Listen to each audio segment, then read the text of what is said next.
being between two cultures. So being Nigerian and American, but then not quite fitting in into either one. I think it's just understanding what are the uniqueness around me and like how I can see things from a different perspective. I have this ability to see things in people that they don't always see in themselves. I'm being more intentional about putting out the podcast, the different stuff I'm creating to show the body of work and what I'm capable of so that people are coming to find me. I want to be the type of speaker that people come to and listen to and they feel inspired, but they also feel like they have a plan of what they are going to do next. We have some speakers that they make you feel really good. They tell lots of stories about themselves or others, which is great, but then there's not often actionable steps or what do I need to do next? What do I need to Mhm. do differently? Yeah, So yeah. at least for me, I want to make sure that I want to inspire you, but I also want to challenge you at the same time. Welcome to Pinnacle Code, where we spotlight high achievers in the culture and decode how they got to where they are today.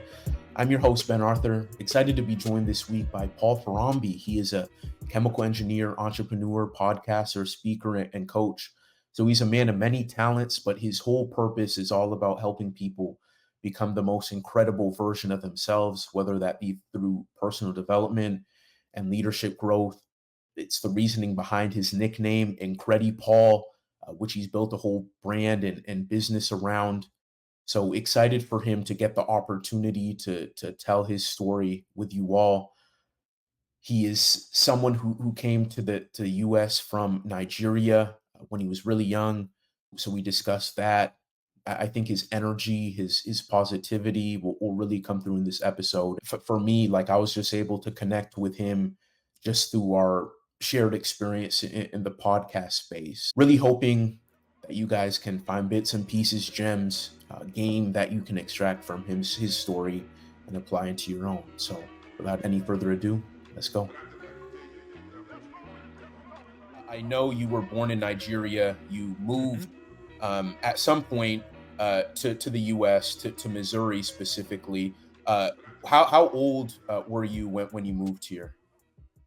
So I was 4 years old when I moved to the United States. So I guess it's kind of a funny story that my dad actually got a job in the US while we were still in Nigeria because my Okay. mom won the visa. We all got it.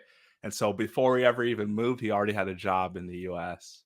Oh, that's nice. Okay. Mhm. And so I'm curious though, just because of that unique upbringing, that unique background, what do people maybe need to know about that to understand the man you are now? Yeah, that's a good question. I think because and I know we kind of talked about a little bit earlier on my show, kind of being between two cultures. So being Nigerian and American, but then not quite fitting in into either one. My parents remind me all the time that I'm American. And then when I'm around Americans, they're like, you're kind of different.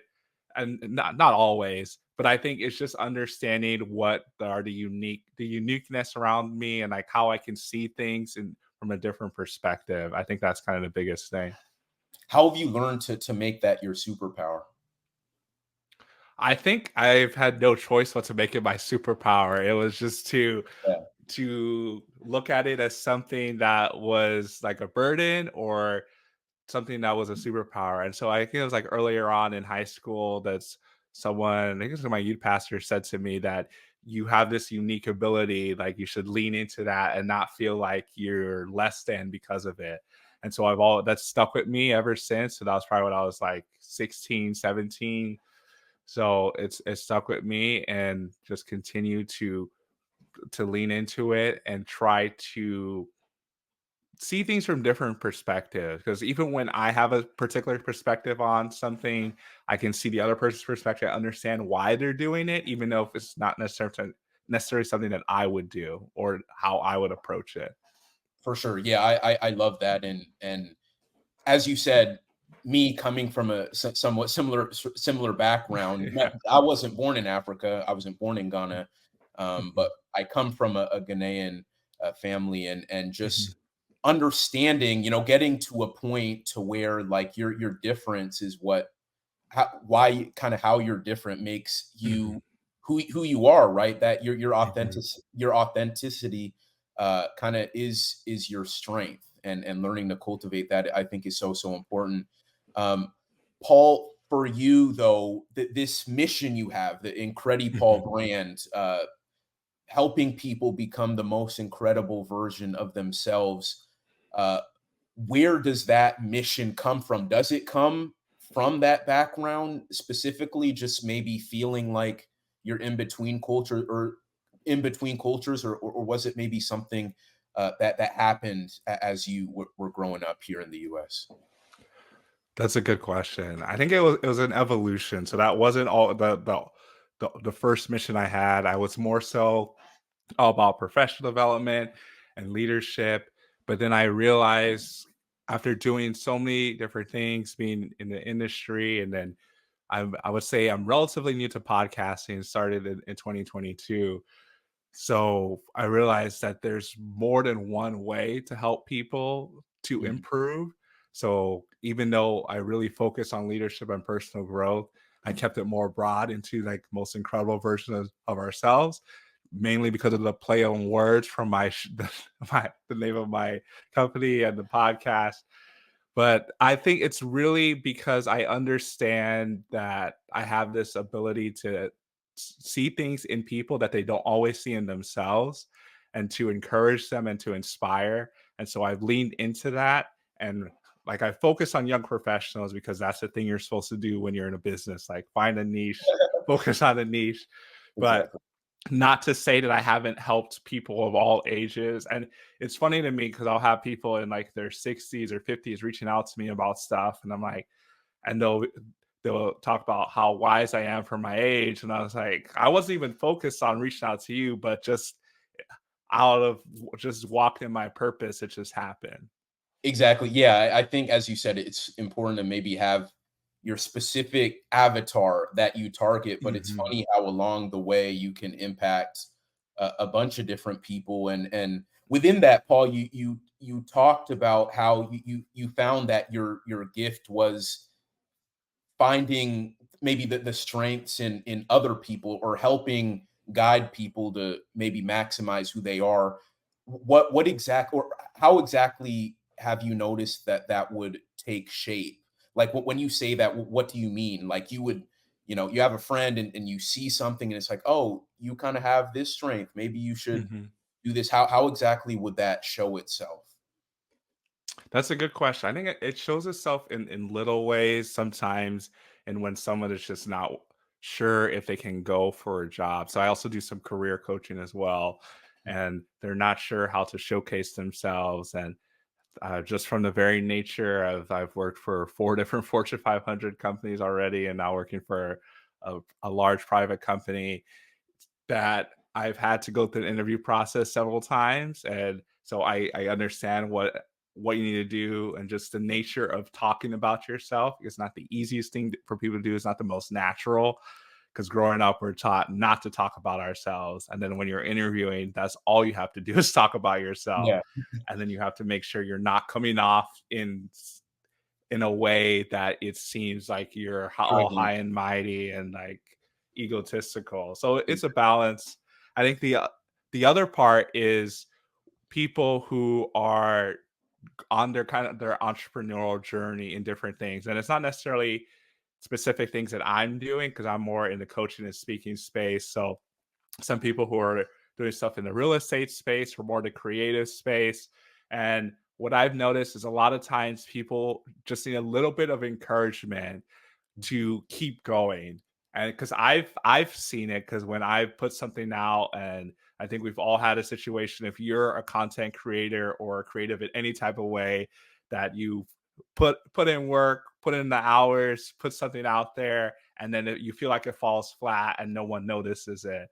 And Yeah. so anytime I see someone striving to do something, I try to be that encouragement. And I'm not going to lie to them and be like, you're your best person at this.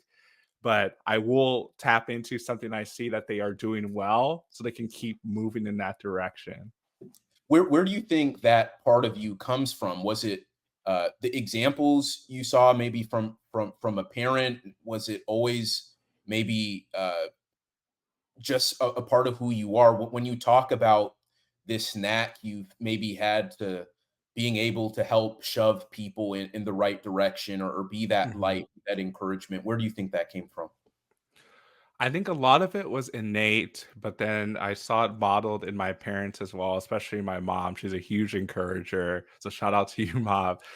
Shout out to you just for having me. You're the reason I'm here. Yeah, I'm here. Yeah. Yeah, the reason I'm here. But I think a lot of it was innate, and then I've also been really intentional about developing my skills as a coach and a communicator as well.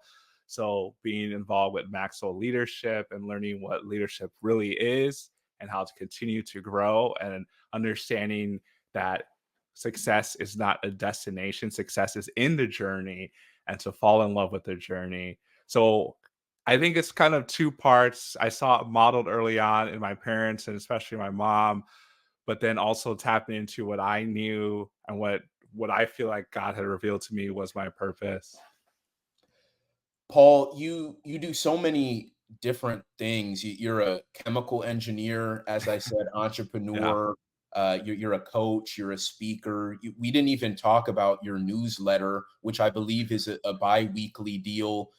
Uh, you're starting up a podcast community, which I'm excited to be a part of. Yeah. Uh, you do so many different things. Why was it important when you were maybe building out this whole idea of IncrediPaul? Why was it so important for you to be so many different things, and maybe not focus on one thing, which is what maybe society tells us to do?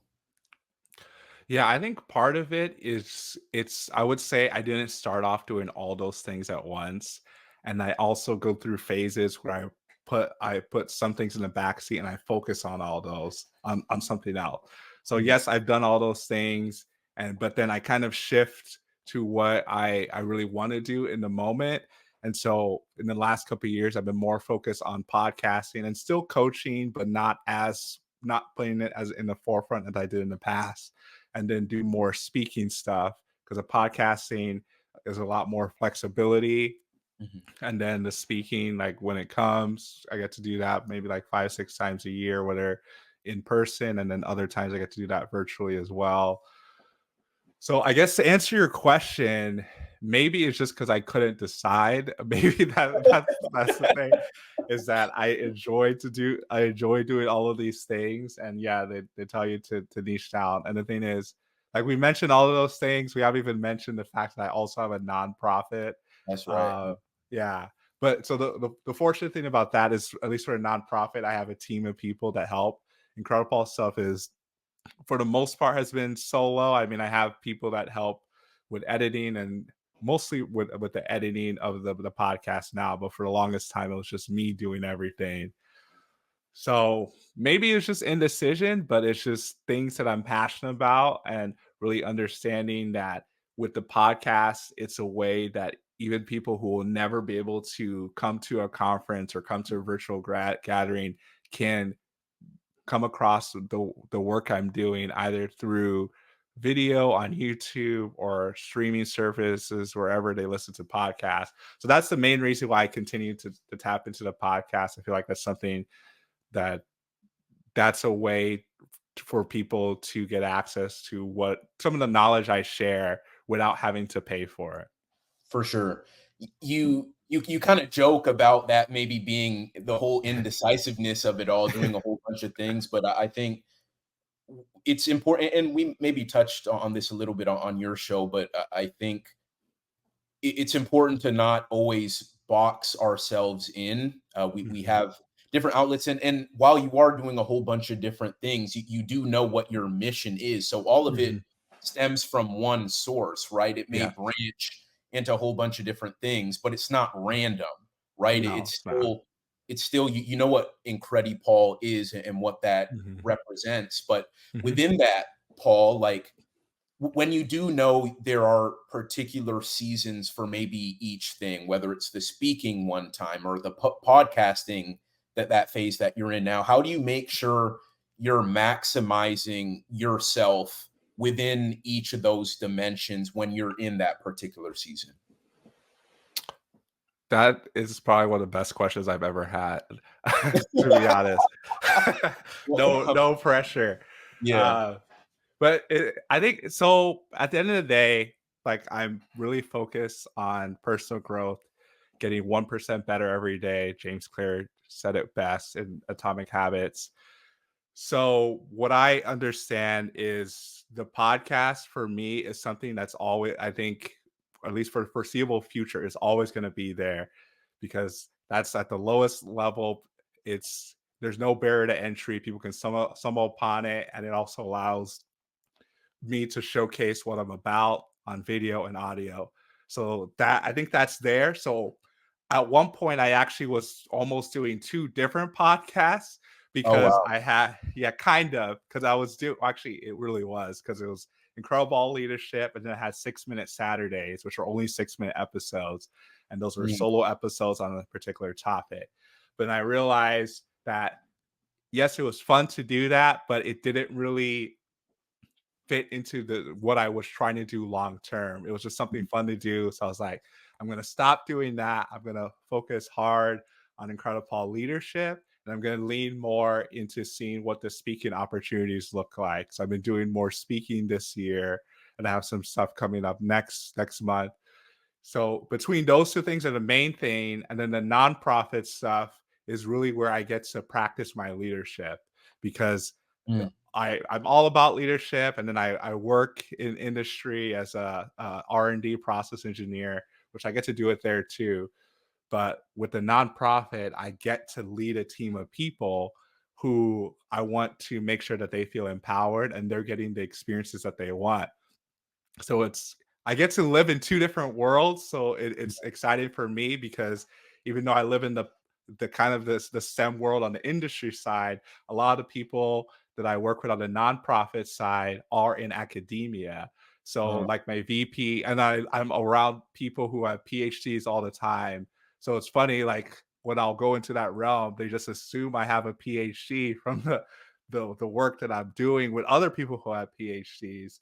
And mm, so it just allows I think it allows me to remain humble, some sort of humility to be able, even though I don't have an advanced degree, that I'm coming into these spaces and talking to people that have advanced degrees about leadership and about how that ties into STEM. okay. I don't know I'm if that curious. answered your question or not. No, it does. No, you did. You did. No, that's great. That's great. And I wanted to dive a little bit more into STEM specifically because Mhm, this is another topic we discussed on your show, how there aren't enough Black people, enough diverse, underrepresented groups, and maybe in general mhm, in the STEM space. And that's mhm, really, I look at over the next 10 to 30 years, it's arguably the most important field on the planet just because of where technology is going, where AI yeah, is going, and all that. So it's really important to have people that look like us in those fields. But if Paul, if you're in front of a Black kid, mhm. someone who looks like us, what is your pitch as to why STEM should be their field of choice? That's a good question. So, without sounding I don't even know what the right word for it is because I'll say right off the bat that STEM isn't necessarily for everyone if you Yeah. don't want to do it, but it is for you if you have desire to do it. I think sometimes people feel like because STEM is hard, it's not for them. That's not true. It's hard for everyone. We all have our moments. So it really just depends on what you're interested in because there are a lot of people who are get interested in science and math early on, and then they hit high school and calculus and they're like, I don't know about this anymore. That And was I'll say, me, like, by what? the way. That was me. Yes. Yeah, see, it happens. So I'll Yeah. say, like, what, and I tell people in STEM this too, is that it's important to follow what your passions are. Just because it's hard doesn't mean that it's not for you. It it can be hard for everyone. It's why we need to have the right communities, the right support systems, and like even in college, there were so many times, like a lot of people don't know this, that even up to my junior year, I was like, am I going to graduate as a chemical engineer? This is hard, Mm. very hard. So, but leaning in to the people around us, my classmates, honestly, sometimes it felt like we were just suffering together. So I'm probably not making it sound really good, but I think it's important to know that it is hard so that you're not surprised by it. Mhm. So, but talking to a student who's interested in STEM, like understanding that that's something that they want to do, is to lean into what you're interested in. STEM is such a broad field, because it's science, technology, engineering, and math. Like if you and I'm more so on the engineering side, chemical engineering specifically, just within chemical engineering alone, like people might think of chemical plants and nuclear facilities. I don't work with any of that stuff. I work on the food side. And you Yeah. would think like, how does chemical engineering work with food? And it's more so the process engineering. Everything has a process, different equipment comes together, make sure that it's running at the right temperatures, pressures, in the right conditions, efficiencies, a lot of boring stuff I'm not gonna bore your listeners with. But all that to say is if you have an interest in STEM, there is something for you. I know you mentioned AI, like that's what people know the most right now, and it's more so on the programming and software side of things. But then you can go on that route. You can go more so on electrical engineering route, which everything right now is technology, inner workings of it. So if you're an electrical engineer, you pretty much can work anywhere. It just depends on what your interest is. Specifically with chemical engineering, Yeah. Paul, I'm curious, why is it important to have more people who look like us in there? Because you've talked about how there isn't a lot of black people maybe on your team, your department, or whatever. But maybe why is it beyond just the idea of diversity is important? Mhm. Why is it important to have like people who look like us, our perspective, maybe in fields like chemical engineering? I think it's very important, and yes, it depends on what what sector you want to go into chemical engineering. But it's just kind of like you mentioned, the diversity of thought, diversity of ideas. Like when you have a bunch of people who all have the same experiences, the same thought process, you're going to get the same results over and over again. And even when you're trying to innovate and come up with new products and things like that. So, like I work in research and development. Like what we do is we're coming up with new ideas. So if you have a lot of people who are not diverse coming up with all the ideas, you're not going to have products that appeal to people who are diverse. Or what's going to happen is the diverse people are not going to see things that look like themselves, and they're going to try and change and match something else, and they're going to lose their culture. So Mm. I think that's why it's really important to be in different fields and to have diversity of thought. And I know like my company and a lot of companies are being more intentional about that with their DEI initiatives, with the cultural differences and even age differences, to understand that each age and each demographic sees things a little bit differently. And I think there's a tendency for us to say that the younger generations don't know what they're doing, and the majority generation. I think millennials are the largest generation right now. It's a tendency like when you're the majority, be like, we're right, the boomers were wrong. Yeah, What yeah. is Generation Z doing?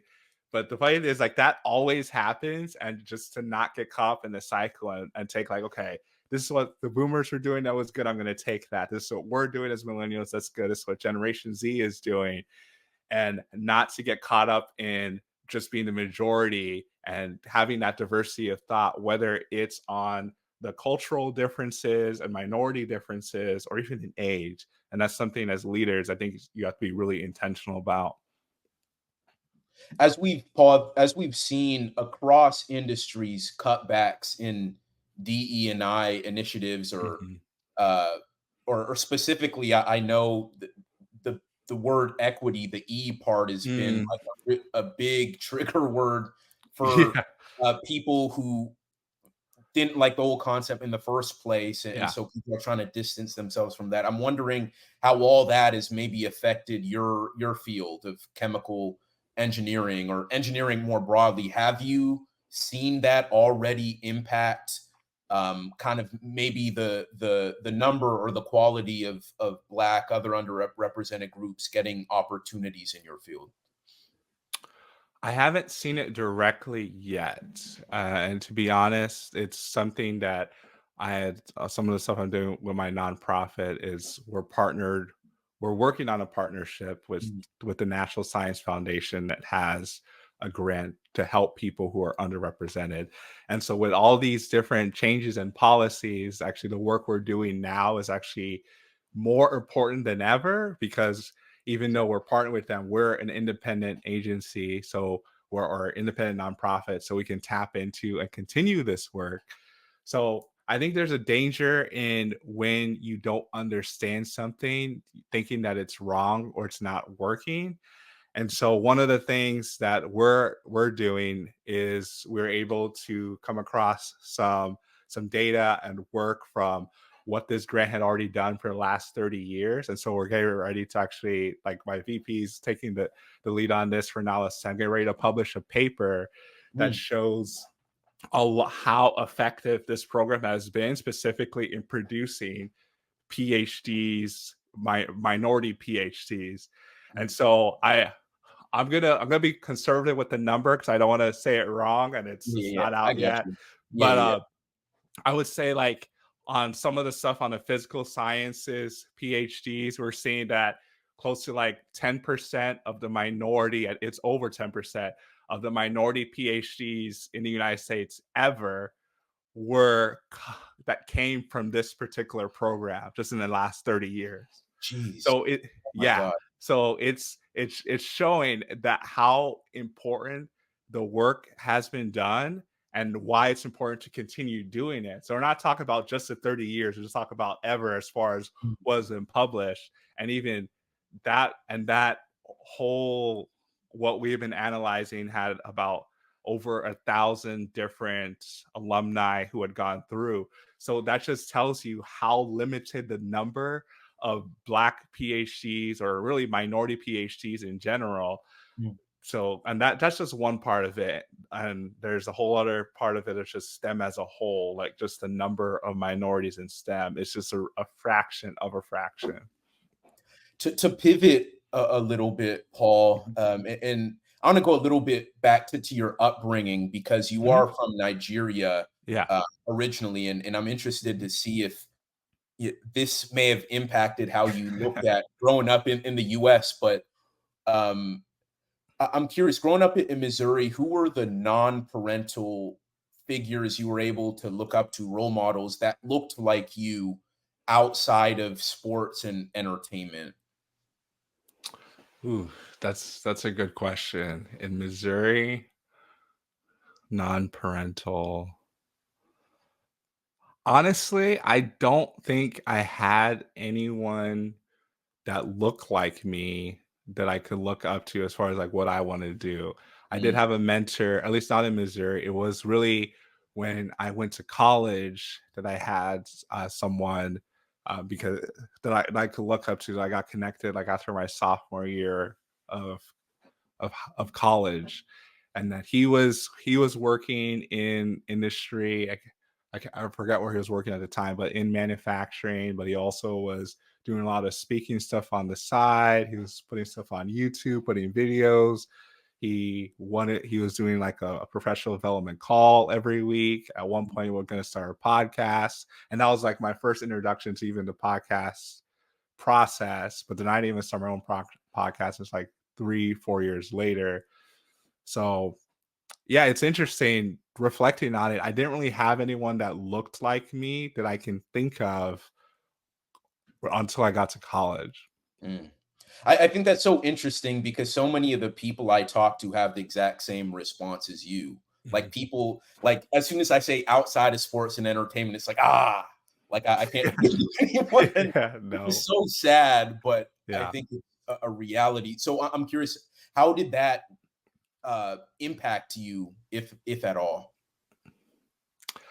I think there's at some points some elements of imposter syndrome, which is something I talk about a lot because just acknowledging syndrome and the feelings of not belonging and feeling like you're going to be caught because you're not meant to be there is something I think it's something that minority people express more. It's everyone sees it, and I think everyone experiences. But I think minority people are more likely to express it Hmm. because it feels a little bit more prevalent.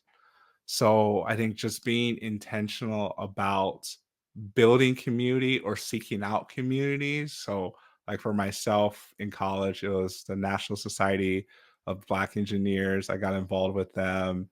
And then, even though I have no drop of Hispanic blood in me, it was the Society of Hispanic Professional Engineers. But then they collaborate a lot with NSBE, National Society of Black Engineers. So it's really was being intentional about seeking the community where I was. That's interesting because I kind of have that same experience too, right? In that as I got older, I learned to be more intentional about the groups I was putting myself in. But when you're a kid, you don't think like that. No. Right? So I'm curious from your perspective, Paul, what could have been done to maybe bridge that gap between like the lack of black role models who looked like you and where you were at.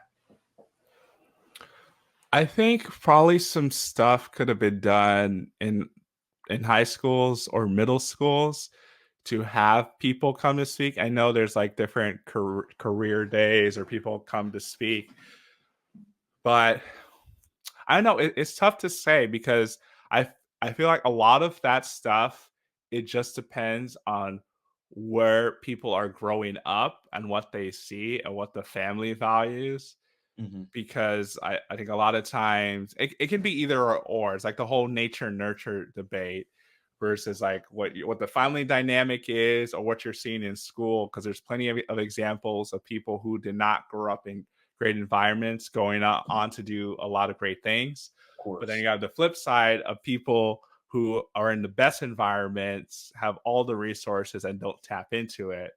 So I think at least the exposure to it would help, whether it's through different TV shows or movies, or I know we kind of talked about this, like what is the perception of what the Black experience is through the media or through TV and movies?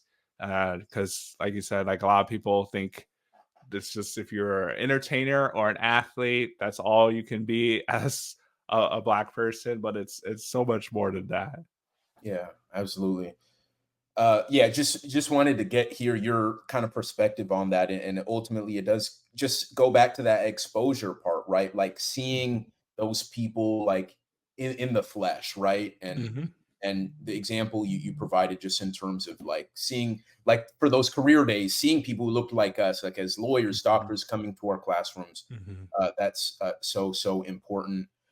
Um, Paul, I'm wondering, you've obviously done a whole lot of things in a variety of fields, stemming from like the whole idea of uh, maximizing who you are, like becoming the most incredible version of yourself. But that branches into entrepreneurship, podcasting, mhm, coaching, speaking, mhm. being a chemical engineer by day. I'm wondering to this point, what has been your biggest challenge that you've had to overcome? I think my biggest challenge is something you kind of hit on earlier is doing too much and understanding what are my limits, what I need to be focused on. And so that's something that I think I'm always like I'm always trying to understand like what should I be doing and what am I doing and do those things match up? So for me, personal growth is something that's a non-negotiable. So I make a goal every year how many books I'm going to read and if Mm, I'm going to stay on track with that. So that's something I'm always going to do. Everything else is kind of in flux. So I know for the business and what I'm doing that marketing is a thing. People need to know that you exist and that you're there. So I saw that podcasting and a newsletter. And really, what I try and do is when I'm doing different things, try to make them match up. So I'm not duplicating efforts. So like between the podcast and the newsletter, like the newsletter really expands on the podcast, and Mhm. then I talk about different stuff that's coming up there. And then even with you mentioned the podcast community, honestly, that was an accident. I just posted on Threads and people were interested. So I was like, I guess I'm gonna have to do this now. Uh, so I'm still trying to figure out like what makes the most sense of how to do that. So it's not like a huge time constraint on me. And I think I'm going to leverage the people who are interested. So people like yourself and other people who are interested. So I think it's a good way to give people the exposure and also give people the experience of leading those type of community events. But then it also allows people to network as well. So being intentional about knowing how much time I have Yeah. and what I want to focus on. And then even the speaking stuff, a lot of times it's like people reaching out to me or I come across something.